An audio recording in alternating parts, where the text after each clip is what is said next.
Hello lovely people, welcome back to the channel. Today we are going to investigate again what's going on inside the amateur's mind. We are looking at a game from one of my students. I'm not going to reveal names this time, but it's going to be a very instructive fragment, so I highly recommend you to check this out. My student is playing white in this game and is doing really well in the opening, putting the pieces to the squares where they really belong to. Beautiful lead in development, and we are already setting up for the very famous legal checkmate, which results after this very unpleasant pin in this beautiful knight checkmate pattern. I hope that all of you who are watching this video are familiar with it. If not, then rewind back and watch it in slow-mo how it's done. It's a pretty cool mate. Black was not to fall for it, but there is something that is definitely worth mentioning, and that is that Black has only played pawn moves so far, so White's development advantage is getting quite depressing. And now White correctly again played the best move d4, immediately challenging the center. And Black has played here something totally undescribable, which was a5. Now this is really below par.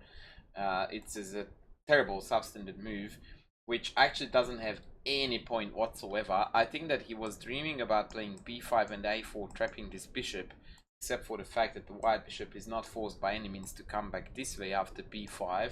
We can come back this way, or we can even use other means of tactical tricks to, rather types of tactical tricks to actually gain the advantage. So white took the pawn, of course, it's a freebie.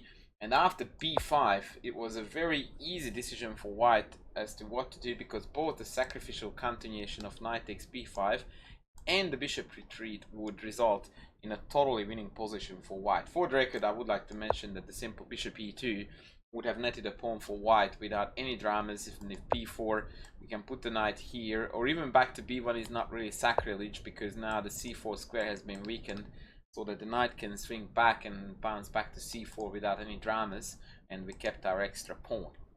That being said, I think somewhat influenced by the famous Paul Morphy versus Consultants game, my student here decided to take b5, which is really enterprising and in fact the best move in the position. However, the problem here is that he didn't see white was good and he didn't follow it up correctly. Because if you look at the continuation c takes b5, we see that there is a free pawn to take here, but what also sticks and stands out a lot is that this rook is unguarded, so inevitably our attention is drawn to the fact that there should be a tactical motive here that exploits the fact that the rook is hanging. And then if we are not using my teaching method and we don't go checks, captures and threats, then we would go queen d5, which is a threat, not the first one on the list but the third, creating a double attack on the rook and mate. However, a rook lift to the 7th is actually sufficiently dealing with this mate for the time being. White is totally winning here after bishop takes b5 check, but more efficient is to start with my beloved method of checks, captures, threats and go with the check first, which actually does net a lot of material for white. And after the probably best bishop e6, queen a8, the smaller of the two problems for black is that white is adding material. The bigger is that black's pieces are scattered all over the shop, including the king. There is no safety here. White is going to play a quick bishop d2 or e3, followed by queenside castles, and yeah, carnage is going to happen inevitably. Now, I think that white didn't see this, because if he had seen it, he definitely would have gone for it. So he opted for bishop takes b5 check, which is still fine. Bishop d7 was played, and quite cleverly here, he decided to pull the bishop back to c4, avoiding the trade. And actually the bishop is very badly misplaced on d7, because now d6 is hanging on top of everything else.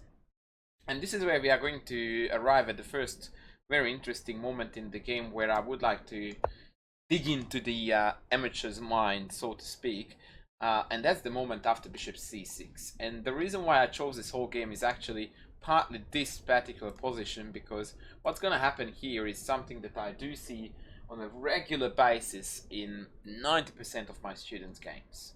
And that is the following thought process, which is fundamentally faulty and wrong, and really something that needs to be changed, but it's so difficult to overcome.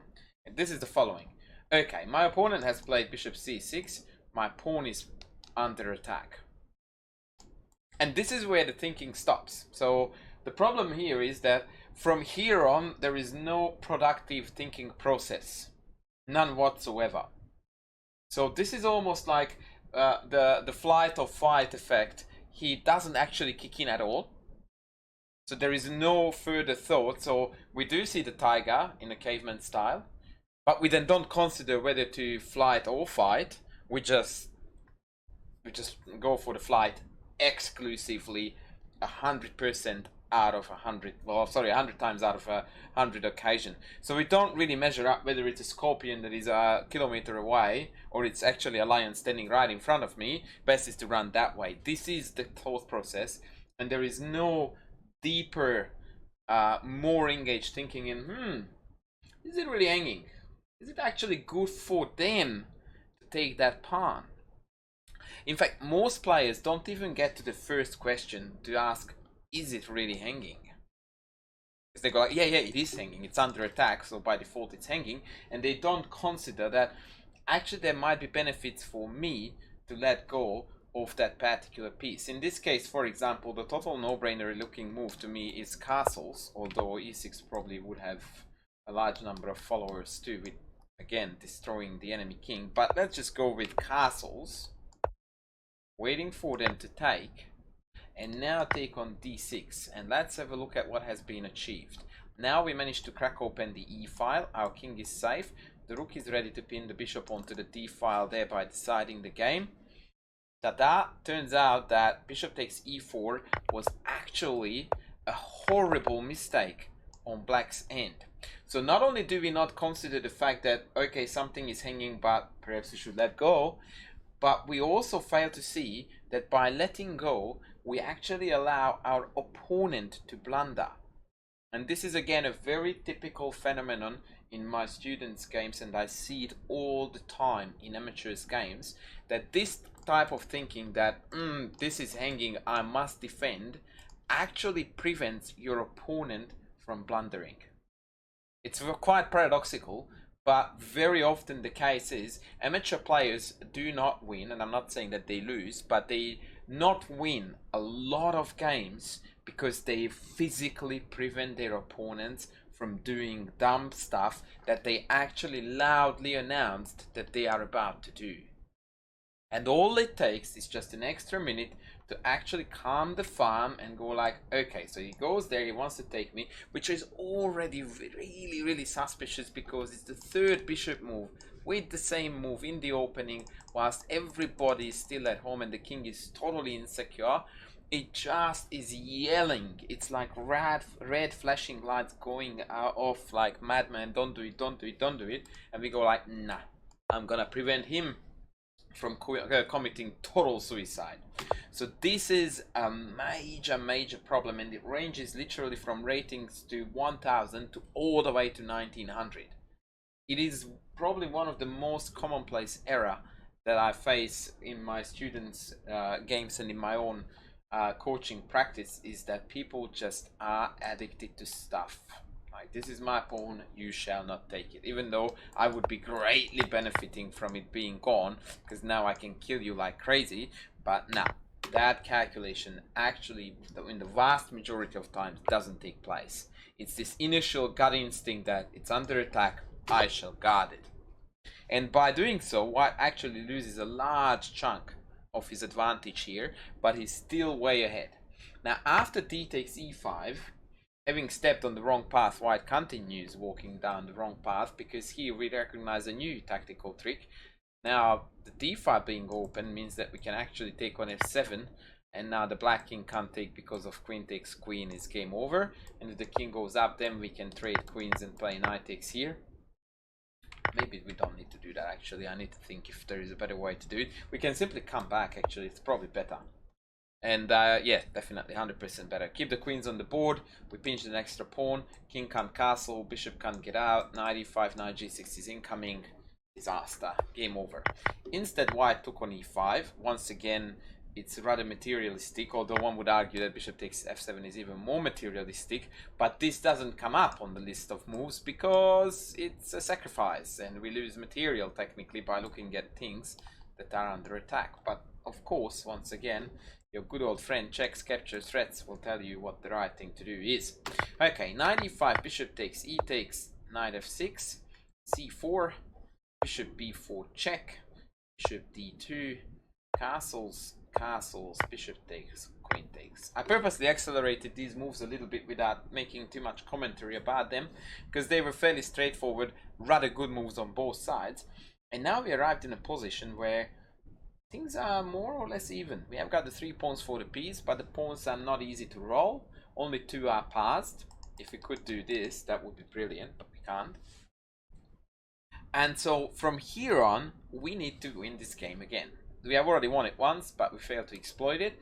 And so now we need to play again very powerful moves. And from here on, white is actually slipping a lot of the times. Well, actually not a lot, but let's see what exactly happens.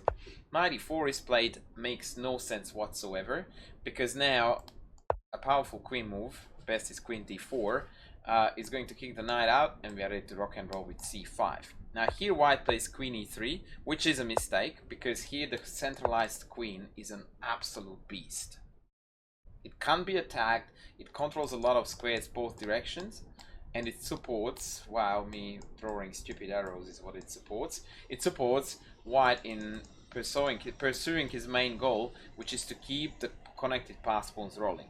In stark contrast, when you put the queen on e3, you are not supporting the pawn on d5, consequently c5 is not a threat, but on the other hand, you actually manage to put your 2 pieces into this pin. Not a good choice. Okay, f4, great move, knight h7, rook d1. And this is the last nail in the coffin before the game goes really, really south for white. Rook a d1 in my book is a really good move.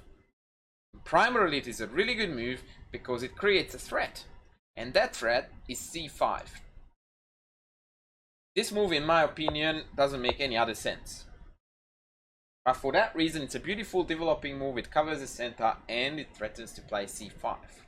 And I really am puzzled when I see this because I just don't know how to approach this problem. So our opponent plays knight d7 and then we do this. And I'm sitting here thinking, hang on a second. We played rook a d1 with the intention of playing c5. Our opponent didn't even try to stop it. And then we do something totally different. How does that make any sense? It's actually not chess thinking. I am a very firm believer that it's fundamentally a logic flow. That you go like, I need to go to the shops, you arrive at the shops, and before you enter, you turn and you walk away towards the swimming pool. And you go like, dude, you said you wanted to go to the shops. Yeah. Mystery. Consistently carrying out plans makes a humongous difference in amateur level chess. And very often it even works if your plan is bad. And I'm not kidding you. A bad but consistently carried out plan almost inevitably is going to yield more success rather than random shuffling of pieces. And, as luck would have it, c5 is actually not a bad plan. On the contrary, it's the best plan because white's advantage, if any, lies in the fact that we have got these mobile pass pawns that should be pushed. Now instead knight c6, literally the only point of this move is that it attacks the queen, but the knight is misplaced. Rook e8 is going to come quite powerful again. In fact, right now, neat tactical trick, a cute in-between move, and after queen g3, which again is the wrong square, the queen belongs to d4, centralized so that it supports the pawns. After queen f6, the home pawn chain is now totally rigid. We can't really make any progress, and black's piece advantage is beginning to tell. In fact, it's going to be very rapid. Rook d2 was played, a very clumsy way to defend the pawn. Building a chain would have been incomparably way better, because this way the only weak pawn in the whole chain is a2, which is next to impossible to attack, plus it allows us to slowly start to roll the pawns up again. Instead, rook d2 stepped into this very ugly fork, and as very often it is the case, on in these types of games where one side had a long-lasting advantage from almost get-go till the end of the middle game. Once this trend turns upside down, a blunder tends to come very shortly afterwards, and that was b3. And after knight e4, the game was over. Actually, not quite. Paul Wright actually put his queen into yet another fork.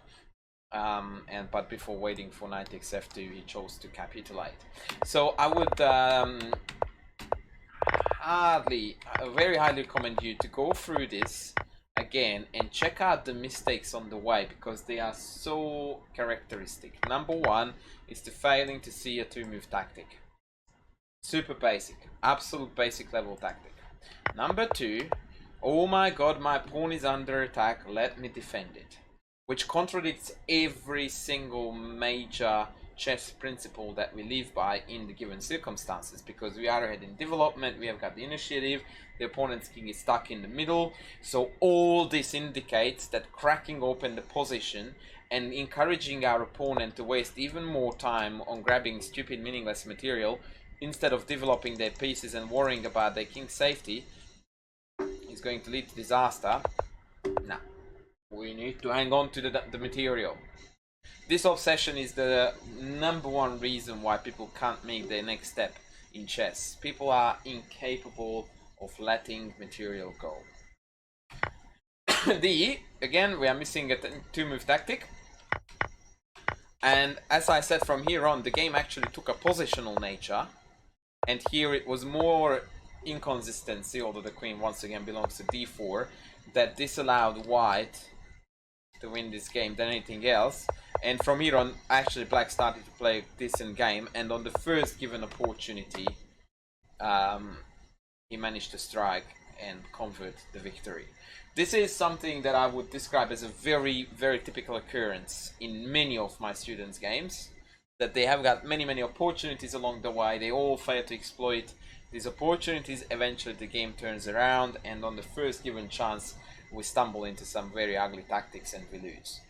So have a look at this video again, try to recognize if you do the same mistakes like white has done in this game, and try to address the problems and rather the solutions, the tactical thinking, the willingness to give up material for initiative and so on, in order to turn it around, and so that you will be able to win these games easily without any dramas, as hopefully this student of mine is going to do in the foreseeable future. I hope you guys enjoyed this video. I will be back with more soon. Thanks for watching.